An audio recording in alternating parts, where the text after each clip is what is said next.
Bonjour people, welcome back to another review. I haven't done one of these for a while. This time we are looking at the Transformers Revenge of the Fallen Deluxe Class Sideswipe. And here he is, he transforms into a Chevy Stingray Concept Corvette, I believe was the vehicle. This is not a road car, this is not seen anywhere really. I think this was produced, I know the Dark of the Moon version, the convertible without the roof and the spoiler, was like a concept and it wasn't ever going to be on the roads. Anyway, I'm rambling. This is Sideswipe. This is his car. It's nice and silver all over. For a Transformer, I've got to say, his paint job is spectacular. I mean, it is all just one colour, quite frankly, on the front. It is all just silver, but it's a goddamn beautiful silver. And you do not see a lot of Transformers painted like this anymore. He's beautiful. He's absolutely beautiful.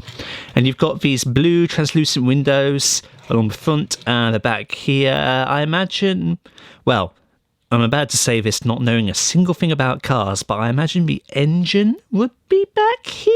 I don't know. I know that most cars the engine is there, but you're not going to sit a person in the back. It's a two-seater, gull-ring doors, I imagine. Look, it's an American car. I'm a Brit. I don't know anything about it.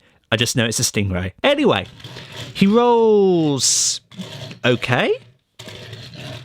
I know, I think there used to be a thing where he used to have rolling problems. I think reviewers said that back in the day. I don't experience major issues with him. He's fine.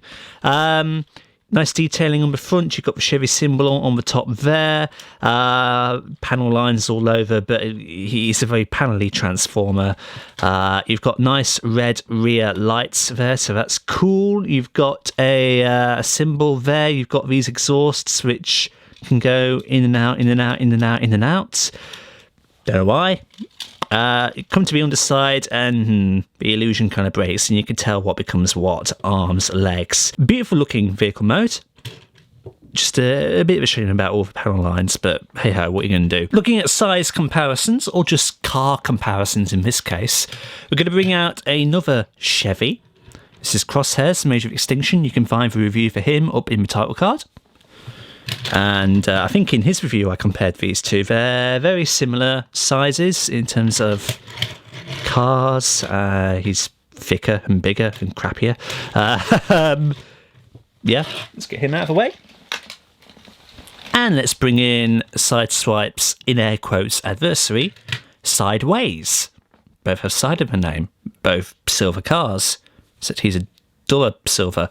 And he's an Audi R8. And they are the same. Sideways, I was about to say Sideways is slightly longer, but he's actually not.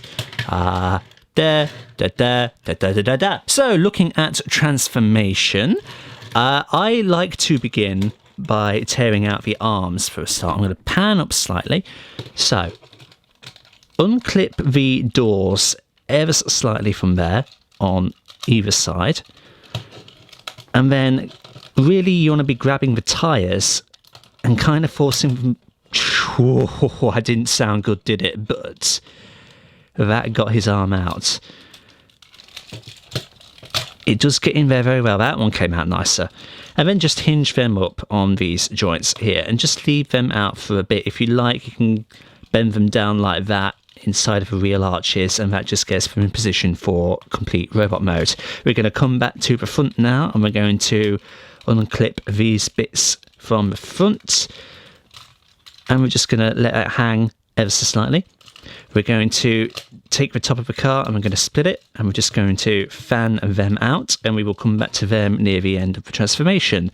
Now, if you remember, Sideswipe has wheel feet, and people, depending on how they know the figure looks, they either transform this correctly or they transform this incorrectly. What you're meant to do with this one is rotate these that way, bring them down like that, flip these, to secure them in place, and then take the heel and fold it like that. Some people like to rotate this bit so it's on the back, and I suppose that gives him more of a actual wheel foot look rather than an actual foot look. I mean, obviously these just exist to give him some form of stability, except they don't, because they are too high up.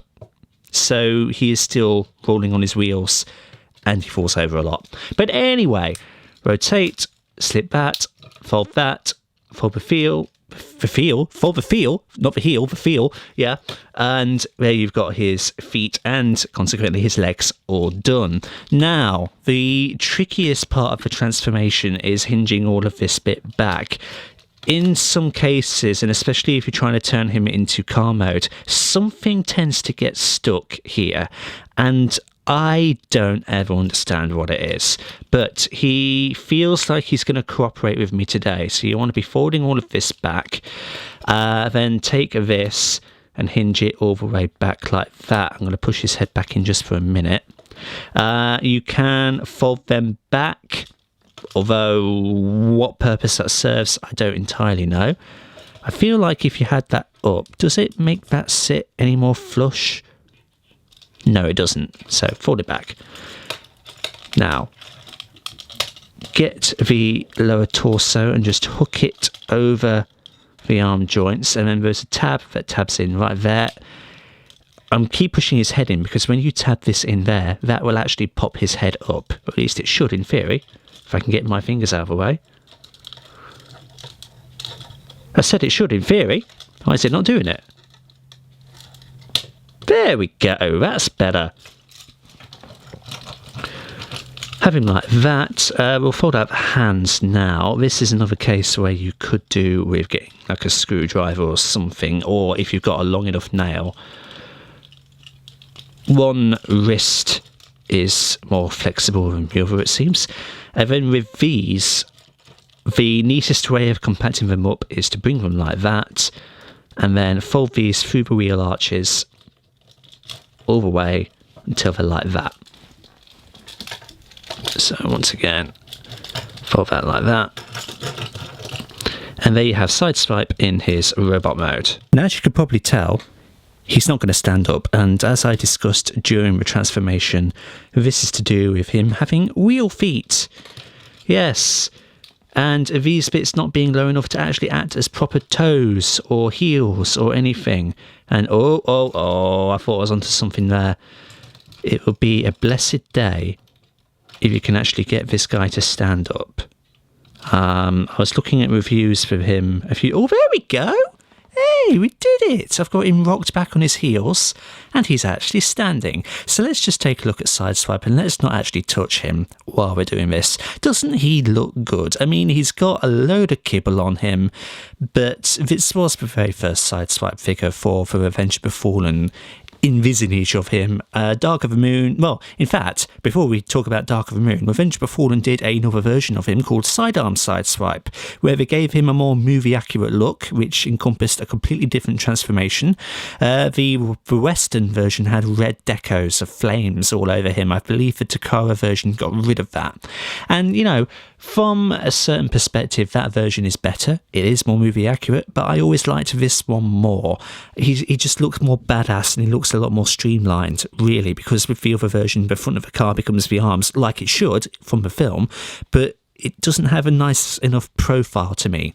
And then the Dark of the Moon version comes, and it's convertible, and apart from the paint job, which is a really dull grey, and Dan's copy, the ball joint in the right arm, I think it's the right arm, it's one of the arms, it's gotten stuck. So you can't transform because you can't move the arm. And if you try and move the arm, you're probably going to snap it. Whether that's just poor care of the figure or if it is just general figure degradation, not entirely sure. But despite that, the Dark of the Moon mould was pretty cool, really. It had a cool medtech weapon.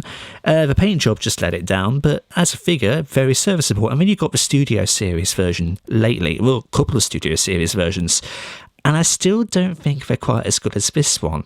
You can do this thing with that version where you can get the chest and then you can flex it about, and it just makes him look a bit too thick. in the chest area.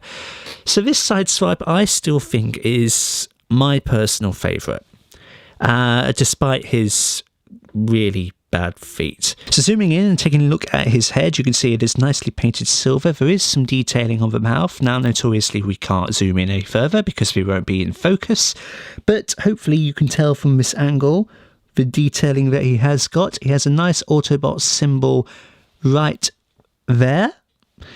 And yeah, good detailing on the back as well. You've got these exhaust pipes, which he shoots it sideways with in the Revenge of the Fallen film.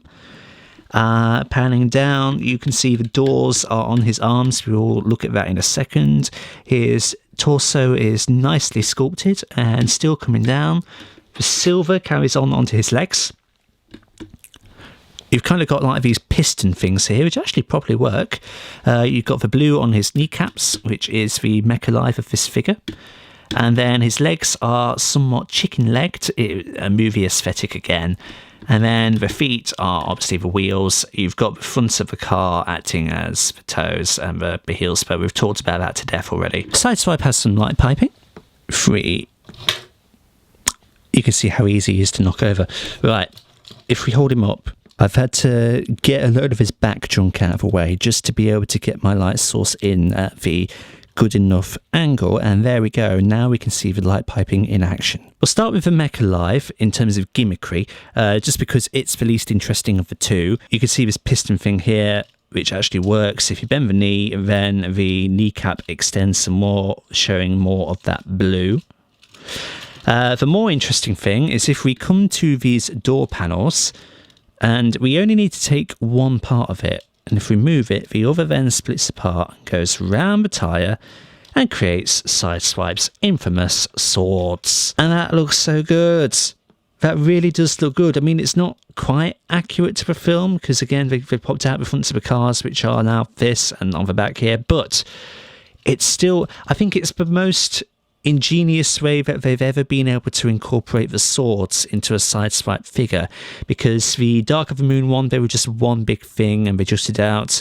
I think the Studio Series ones, they are detachable, so that's a disappointment, and I don't believe the sidearm version came with swords at all because they swapped them out for the guns. So if you want a Sideswipe with swords, this is your best version. We'll look at articulation next. Sideswipe has a ball jointed head, so he can go 360 degrees round. His shoulders can rotate, well, they can't really rotate all the way around because then they start to catch on the car bits here. But they are on ball joints, so well, there we go. He can go 360 round in that direction, but he can't go in that direction. He can move his arms up like that. He can bend at the elbow like that. He with the wrist, he can go in and out. That's a transformation thing.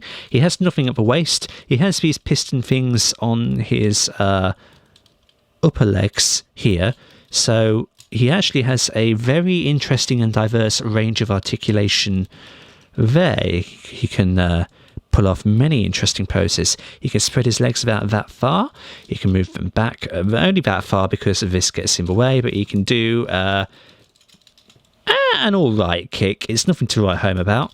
We've explored the knees already. They are unique, and in terms of the feet, I mean, he could do that.